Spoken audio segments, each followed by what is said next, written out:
बलरामपुर से युगल शुक्ला की रिपोर्ट। जनवादी पार्टी के प्रदेश उपाध्यक्ष हबीब खान ने प्रेस वार्ता करते हुए कहा कि हमारे योगी जी 2022 में गोरखपुर मंदिर में पूजा पाठ का कार्य करेंगे।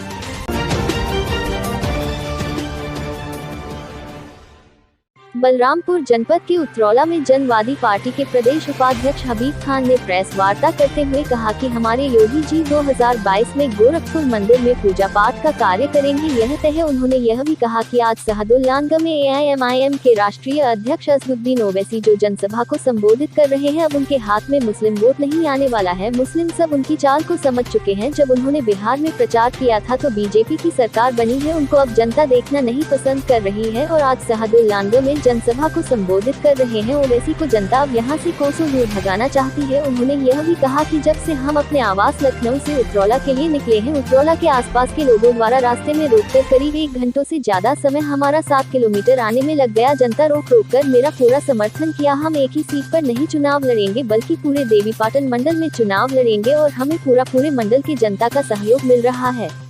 बाइट हबीब खान, जनवादी पार्टी प्रदेश उपाध्यक्ष।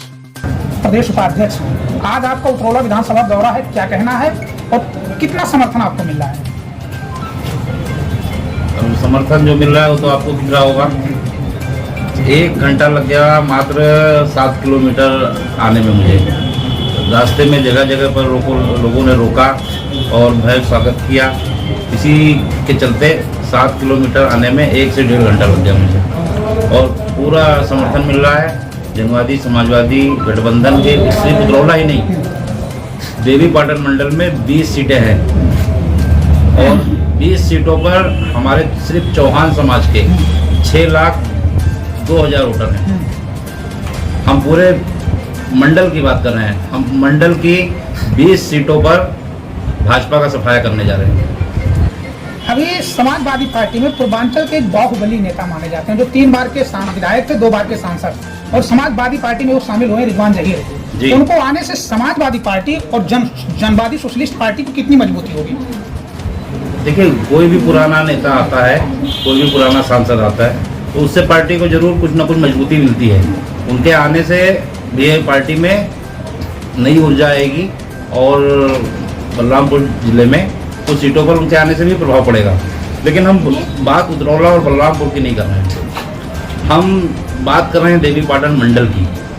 हमारा चौहान समाज का जो वोटर है, जनवादी पार्टी से जो जुड़ा हुआ वोटर है चौहान समाज, वो अकेला ही काफ़ी है पूरे मंडल में भाजपा का सफाया करने के लिए।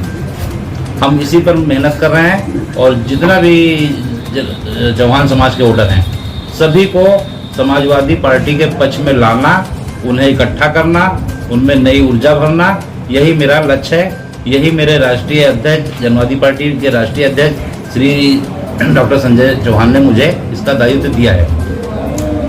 आप कह रहे हैं कि क्लीन स्वीप करेंगे भाजपा को। भाजपा गांव-गांव में जाकर के एक श्रम कार्ड बना रही है और उस श्रम कार्ड के जरिए आप बैंक अकाउंट लिंक कर रही है और चुनाव जैसे आएगा, बताते हैं सूत्रों से पता चला है कि वो जैसे चुनाव आएगा 1-1.5 महीना, वो सारे लोगों के खाते में पैसा ट्रांसफर करेगी। कहाँ आप उससे पेश पाएंगे, किस तरीके से उससे आप पेश पाएंगे? देखिए, भाजपा ने बहुत कुछ किया। भाजपा ने कहा 15 लाख देंगे, भाजपा ने कहा 2 करोड़ नौकरियां देंगे, भाजपा ने कहा अच्छे दिन आएंगे, भाजपा ने कहा गरीबी खत्म कर देंगे। अब वो कुछ भी कर ले, लोगों को पता है ये भी एक छलावा है, कुछ नहीं होने वाला है। भाजपा के शासन में कुछ नहीं मिल रहा है। किसानों को 2,000 रुपये दे रही है, साल में 6,000 दे रही है और डीजल उनको 100 रुपये लीटर कर दिया है। लुंगी खोल के टोपी बांध रही है, पगड़ी बांध रही है। तो अब लोग पढ़ लिख गए हैं, लोग बेवकूफ़ नहीं हैं, हर चीज़ समझ रहे हैं कि यहाँ का खोल के वहाँ बांध दो। तुम डीजल जो किसानों को सिंचाई के लिए सबसे आवश्यक चीज़ है, उसको इतना महंगा कर दिया है और 6,000 रुपये साल का दे रहे हो, उससे ज़्यादा तो उनका खर्चा हो रहा है। तो अब वो किसी भी झांसे में आने वाले नहीं है। और जिस कार्ड के बारे में बताया आपने, इसके बारे में मुझे अभी जानकारी नहीं है, लेकिन अगर ऐसा हो रहा है तो इसकी हम निंदा करते हैं, चुनाव आयोग से इसकी शिकायत करेंगे। आप ये बताइए कि अभी लखीमपुर खीरी में इतनी बड़ी घटना होती, नरसंहार हुआ है जी, मंत्री जी का लड़का वो होगा, आपकी पार्टी ने क्या स्टेप लिया? मेरी पार्टी के लोग जाना चाह रहे थे परंतु उन्हें जाने नहीं दिया गया। जी। हमारे गठबंधन पार्टी के, समाजवादी पार्टी के राष्ट्रीय अध्यक्ष श्री अखिलेश यादव जी घर से निकले लखीमपुर खीरी के लिए, उन्हें तुरंत गिरफ्तार कर लिया गया और शाम को उन्हें छोड़ा गया। दूसरे दिन भी वो जाने के लिए तैयार थे, उन्हें जाने नहीं दिया गया। तीसरे दिन उन्हें 5 आदमी के साथ में इन शर्तों के साथ जाने दिया गया। जैसे ही उन्हें जाने की इजाज़त मिली, तुरंत वो गए, पीड़ित परिवार से मिले और उन्हें आश्वासन दिया कि हमारी सरकार, हमारे गठबंधन की सरकार बनते ही उसका न्याय दिलाया जाएगा और फिर से उस केस को देखा जाएगा। अगर उसमें न्याय अभी नहीं मिला तो हम उसकी सीबीआई जांच कराएंगे और न्याय दिलाएंगे और किसी को भी बख्शा नहीं जाएगा। उसमें कोई भी संलिप्त होगा उसे बख्शा नहीं जाएगा। भाजपा जिस प्रदेश उपाध्यक्ष हैं, आज आपका उतरौला विधानसभा दौरा है, क्या कहना है और कितना समर्थन आपको मिल रहा है? समर्थन जो मिल रहा है वो तो आपको दिख रहा होगा। 1 घंटा लग गया मात्र 7 किलोमीटर आने में मुझे। रास्ते में जगह जगह पर लोगों ने रोका और भव्य स्वागत किया। इसी के चलते 7 किलोमीटर आने में 1 से 1.5 घंटा लग गया मुझे और पूरा समर्थन मिल रहा है। जनवादी समाजवादी गठबंधन के सिर्फ उतरौला ही नहीं, देवीपाटन मंडल में 20 सीटें हैं और 20 सीटों पर हमारे सिर्फ चौहान समाज के 6,02,000 वोटर हैं। हम पूरे मंडल की बात कर रहे हैं। हम मंडल की 20 सीटों पर भाजपा का सफाया करने जा रहे हैं। अभी समाजवादी पार्टी में पूर्वांचल के एक बाहुबली नेता माने जाते हैं, जो 3 बार के विधायक थे, 2 बार के सांसद, और समाजवादी पार्टी में वो शामिल हुए रिजवान जहीर। तो उनको आने से समाजवादी पार्टी और जनवादी सोशलिस्ट पार्टी को कितनी मजबूती होगी? देखिए, कोई भी पुराना नेता आता है, कोई भी पुराना सांसद आता है तो उससे पार्टी को जरूर कुछ ना कुछ मजबूती मिलती है। उनके आने से भी पार्टी में नई ऊर्जा आएगी और बलरामपुर जिले में कुछ सीटों पर उनके आने से भी प्रभाव पड़ेगा। लेकिन हम बात उतरौला और बलरामपुर की नहीं कर रहे हैं, हम बात कर रहे हैं देवीपाटन मंडल की। हमारा चौहान समाज का जो वोटर है, जनवादी पार्टी से जो जुड़ा हुआ वोटर है चौहान समाज, वो अकेला ही काफ़ी है पूरे मंडल में भाजपा का सफाया करने के लिए।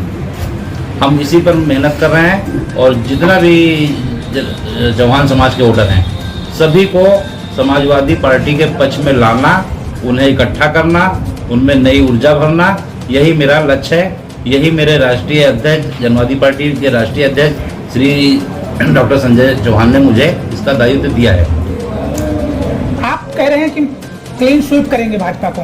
भाजपा गांव-गांव में जाकर के एक श्रम कार्ड बना रही है और उस श्रम कार्ड के जरिए आप बैंक अकाउंट लिंक कर रही है। तो चुनाव जैसे आएगा, बताते हैं सूत्रों से पता चला है कि वो जैसे चुनाव आएगा 1-1.5 महीना, वो सारे लोगों के खाते में पैसा ट्रांसफर करेगी। कहाँ आप उससे सब पेश पाएंगे, किस तरीके से उससे आप पेश पाएंगे? देखिए, भाजपा ने बहुत कुछ किया। भाजपा ने कहा 15 लाख देंगे, भाजपा ने कहा 2 करोड़ नौकरियां देंगे, भाजपा ने कहा अच्छे दिन आएंगे, भाजपा ने कहा गरीबी खत्म कर देंगे। अब वो कुछ भी कर ले, लोगों को पता है ये भी एक छलावा है, कुछ नहीं होने वाला है। भाजपा के शासन में कुछ नहीं मिल रहा है। किसानों को 2,000 रुपये दे रही है, साल में 6,000 दे रही है और डीजल उनको 100 रुपये लीटर कर दिया है। लुंगी खोल के टोपी बांध रही है, पगड़ी बांध रही है। तो अब लोग पढ़ लिख गए हैं, लोग बेवकूफ़ नहीं हैं, हर चीज़ समझ रहे हैं कि यहाँ का खोल के वहाँ बांध दो। तुम डीजल जो किसानों को सिंचाई के लिए सबसे आवश्यक चीज़ है, उसको इतना महंगा कर दिया है और 6,000 रुपये साल का दे रहे हो, उससे ज़्यादा तो उनका खर्चा हो रहा है। तो अब वो किसी भी झांसे में आने वाले नहीं हैं। और जिस कार्ड के बारे में बताया आपने, इसके बारे में मुझे अभी जानकारी नहीं है, लेकिन अगर ऐसा हो रहा है तो इसकी हम निंदा करते हैं, चुनाव आयोग से इसकी शिकायत करेंगे। आप ये बताइए कि अभी लखीमपुर खीरी में इतनी बड़ी घटना होती, नरसंहार हुआ है जी, मंत्री जी का लड़का को होगा, आपकी पार्टी ने क्या स्टेप लिया? मेरी पार्टी के लोग जाना चाह रहे थे परंतु उन्हें जाने नहीं दिया गया। हमारे गठबंधन पार्टी के, समाजवादी पार्टी के राष्ट्रीय अध्यक्ष श्री अखिलेश यादव जी घर से निकले लखीमपुर खीरी के लिए, उन्हें तुरंत गिरफ्तार कर लिया गया और शाम को उन्हें छोड़ा गया। दूसरे दिन भी वो जाने के लिए तैयार थे, उन्हें जाने नहीं दिया गया। तीसरे दिन उन्हें 5 आदमी के साथ में इन शर्तों के साथ जाने दिया गया। जैसे ही उन्हें जाने की इजाज़त मिली, तुरंत वो गए पीड़ित परिवार से मिले और उन्हें आश्वासन दिया कि हमारी सरकार, हमारे गठबंधन की सरकार बनते ही उसका न्याय दिलाया जाएगा और फिर से उस केस को देखा जाएगा। अगर उसमें न्याय अभी नहीं मिला तो हम उसकी सीबीआई जांच कराएंगे और न्याय दिलाएंगे और किसी को भी बख्शा नहीं जाएगा। उसमें कोई भी संलिप्त होगा उसे बख्शा नहीं जाएगा।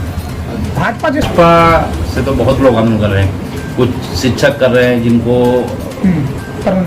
परमानेंट नहीं किया गया, किसान कर रहे हैं, बेरोजगारी इतनी फैली है, हर जगह पे स्टूडेंट कर रहे हैं, नौकरियां हैं नहीं हर जगह। लेकिन भाजपा में इतनी घमंड है कि हम पूर्ण बहुमत से हैं, हमारा तो कोई कुछ कर नहीं सकता।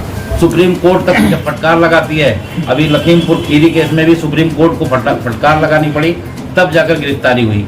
तो भाजपा का जो घमंड है, भाजपा के अंदर जो किसी की ना सुनने की आदत है, भाजपा को ले डूबेगी। ओवैसी आ रहे हैं, उनका प्रोग्राम है, क्या करेंगे? ध्रुवीकरण का क्या करेंगे? कैसे पेश पाएंगे आप लोग मुस्लिम वोट को डिवाइडेशन करने के लिए? देखिए ओवैसी जो है, ओवैसी साहब हमारे वो 5 साल पहले के वो घिस पिट गए हैं। वहाँ के मुसलमान लोगों ने ओवैसी की हकीकत को देख लिया। ओवैसी वही हैं, जब बिहार में चुनाव होता है तो मुसलमान इमोशनल में आके 5 सीटें उन्हें जिता देता है। मुसलमान को बदले में मिलता क्या है? बिहार में बीजेपी की सरकार आ जाती है और वही ओवैसी को मुसलमान बंगाल में खदेड़ देता है, बदले में बीजेपी भी उसी के साथ चली जाती है। तो मुसलमान अब समझ गया है कि ओवैसी को खदेड़ने का मतलब है बीजेपी को खदेड़ना। तो ओवैसी को उत्तर प्रदेश से यहाँ का मुसलमान खदेड़ देगा। बिहार की जैसी गलती यहाँ उत्तर प्रदेश में नहीं होगी। 2000